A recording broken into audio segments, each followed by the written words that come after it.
Josh. So today we are going to be breaking down everything with the Morningstar MC6 controlling the Headrush MX5. I've had a lot of people come to me and ask, where do you even start? Because MIDI is just so daunting. There's so much to do. It's all just these crazy amounts of numbers, and most of it doesn't really make sense even after all these years that it's been implemented. Basically what I'm going to do is I'm going to start from scratch and go through the entirety of how I would run and use a MIDI controller specifically for the MX5 and show the amazing benefits. And once you kind of get the hang of it, it's not even a little bit confusing. It's actually really easy to figure out once you hit a certain point. So let's head to the computer. All right, so now that we're here, I'm gonna go ahead and pull up the Morningstar Editor. And this is the screen you kind of see from the beginning. You can get all of this on their website. It's completely free. They have one that you can actually, if you don't want to download the application, you can just use it online, which is cool if you're doing something quickly, but I mean, it's really easy to install. There's several different videos that they have explaining on how to do that. I figured I would skip all of that because it's unnecessary. So first thing, we're gonna hop here, and then this is the Morningstar, the one, mine right here. It's just got a bunch of random numbers, and we're gonna connect to that, and then it is going to load up the specifics of all of my presets and what all my buttons do, and it actually makes it really easy. So let's hop into full screen. Okay, there we go. And then what we're gonna do is we are going to hit a button, and it is going to actually show what this switch does. So let's start from scratch. So that's bank 2, that's bank 3, 4. I believe this one's complete. Yeah, so this one's completely empty. So first thing, figuring out what all of this means. So toggle preset, toggle page, page up and down.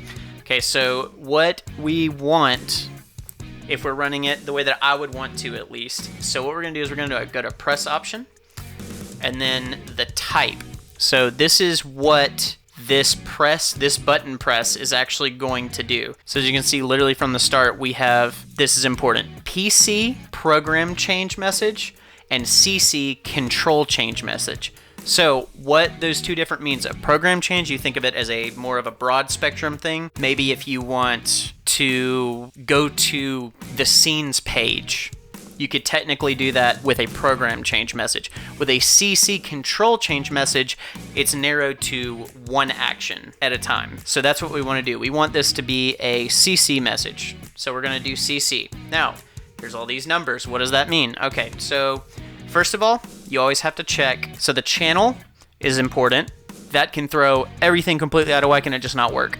So what you have to do is on whatever device you have, specifically we're going to go with the Headrush. The Headrush, you hit global settings. So on the MX5, the second page is where you see the MIDI stuff. So what we have is we have MIDI through off because we don't have another pedal going through. And we want to receive MIDI clock. MIDI clock, for somebody like me that didn't know whenever I first started, that is tempo. I have a button on my Morningstar for tap tempo.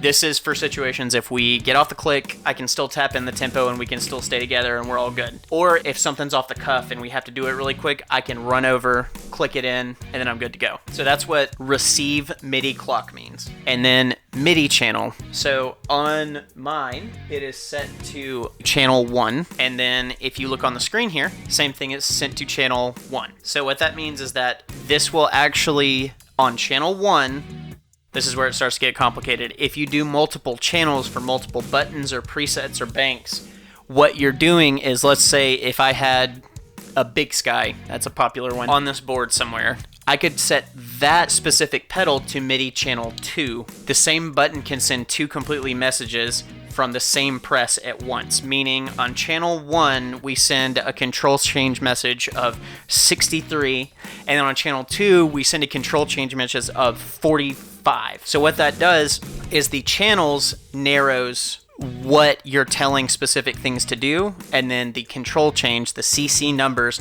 is what that is. All right, so we're gonna get out of full screen, and I'm gonna drag down, I took a screenshot of this.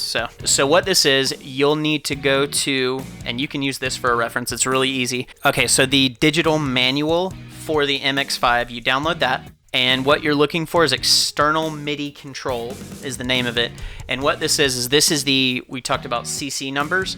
These are the numbers start to finish on what everything you can control in the MX5 is. The MX5, and this is a good thing in my opinion, is kind of limited as far as what you can actually do with MIDI. I prefer that, so it's not as complicated. That's just my thing. That's what all of these CC numbers are. So if we take this from understanding, so foot switch 1, so red, blue, yellow for the switches. Red is foot switch 1, blue is foot switch 2, yellow is 3. So what we can do, let's go ahead and find, okay, so block 1. As a reference, if you just look at the layout, if you're running this specific layout, obviously, 1 is my compressor, 2 is my chorus, 3 is tremolo. You get the idea. So I'll throw up a screenshot of that. The first button on the MIDI controller, I want that to be a toggle for my first stage of overdrive, which is the green screen. So what I'm going to do is I'm going to hop in here and I'm going to find and count which block that is. So we've got counted on the Headrush, so 1, 2, 3, 4, 5, 6. It's the 6th block on the Headrush. So we go to here, we find 6, and then we've got control change 80. That means we go over here. So with our reference in mind, kind of in mind over here, we know we want block number 6, control change CC 80. That means over here, what we need to do is this button, click it on, drive. We'll just name it the same thing, and then the long name, if we want, we can name it that in case we forget what kind of overdrive it is, whatever. So really important, every time you change something, you have to hit save. If you do not hit save and you press this button, it will read the settings and it will start you from scratch. So keep that in mind. Every time you do something, don't touch this until this is done. That's just an easy way to frustrate yourself. So let's go to action. We're going to go to press, and then we're going to go to CC control change. Now this brings up the numbers, and what we found out, it is number 80. There it is. Okay, number 80. And then the CC value, this is another thing. So a CC value of 0 means off or no signal, and a CC value of 127 is on or all the way up. It's just the numbered algorithm that they used whenever they invented this stuff. So the reason you want 127 on the value is because that means this is always going to send an engage, technically also disengage, signal to the Headrush. Since it is a toggle switch, it is going to turn on and off your overdrive, and it's as simple as that. And that's one thing that's really nice. Now you can get in here and go a little crazier with so a position. You can do more than one position on the same controller, and this is where you get crazy, where you can like the first position can change multiple pedals, and then the second one can also change multiple pedals. So then you've got, you know, multiple layers of things that you can do. I've never needed that. The MX5 is really intuitive. They're very good about making sure that everything is very easy and clear and understandable. Quick recap. This is for your overdrive. My selection in here is block 6. The value number is for block 6 in the MX5 is 80, and then we want the CC value to be 127. Lots of numbers, but again, once that kind of sinks in and you understand it, you forget about everything else. It's no big deal.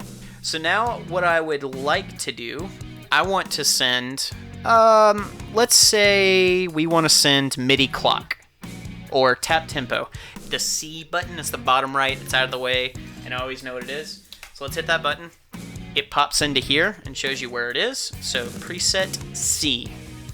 So let's say we want, so the short name, let's go tap. And then toggle name, we actually don't want it to toggle, we want it to just be tap tempo. Okay, and then save it, send it. Now it says tap on this.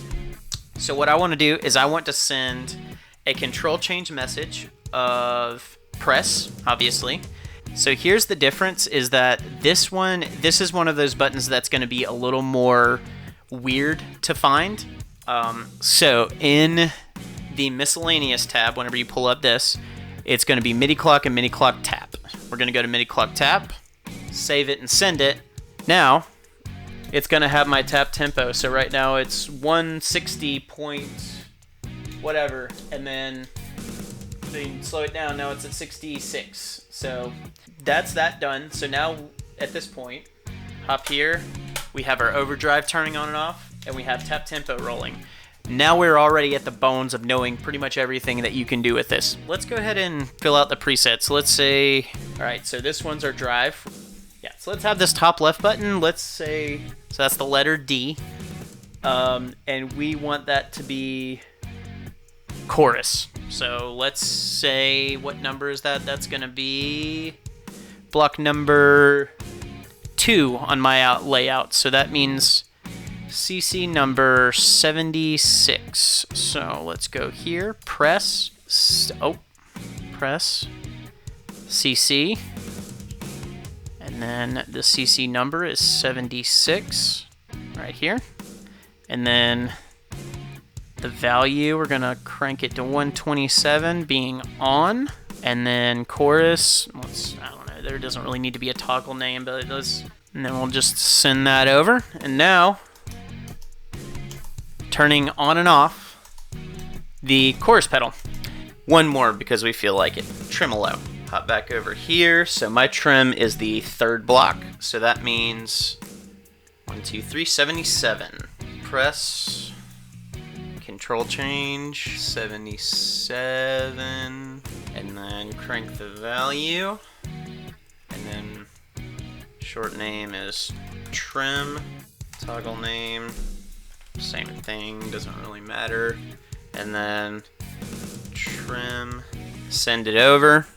Okay, so now we have chorus, trim, drive 1, and then tap tempo, and that's how it's done. And once you finally get into the understanding of how this stuff completely works, it's not a big deal. It's very daunting at first. It took me a long time to understand it and get it right, but once I figured it out, it's figured out. It's the same thing as anything else. So that will actually do it for MIDI and tackling one of the most complicated things in musical history.